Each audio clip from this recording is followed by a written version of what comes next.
大家好，我是小美。今天用鸡胸肉来做一道菜。将洗好的鸡胸肉先切成条，然后再切成丁儿，装入碗中，加入1小勺盐，2勺料酒，1勺淀粉，1勺生抽，少许的白胡椒粉，搅拌均匀。然后再加入1勺食用油，再次搅拌均匀，腌制30分钟。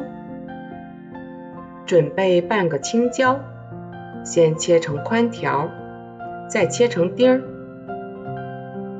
装入碗中备用。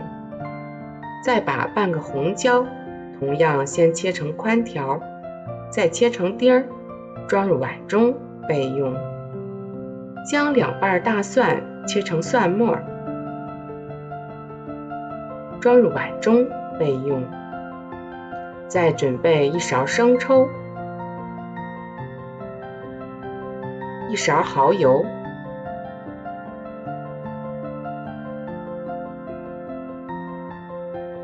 锅中倒油，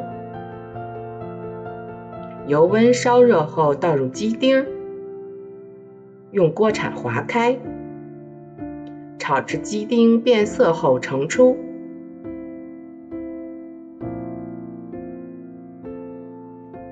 锅中底油，倒入蒜末，小火炒出蒜香，然后倒入青椒、红椒，改大火翻炒1分钟。再把鸡丁也加进来，翻炒均匀。再倒入生抽、蚝油，翻炒1分钟就可以了。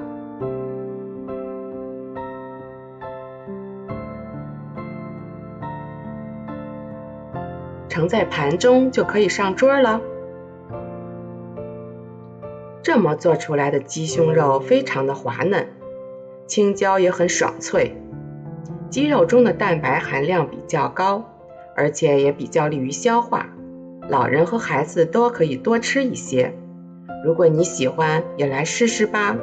我是小美，喜欢我的视频就关注小美食轩吧，谢谢您的支持。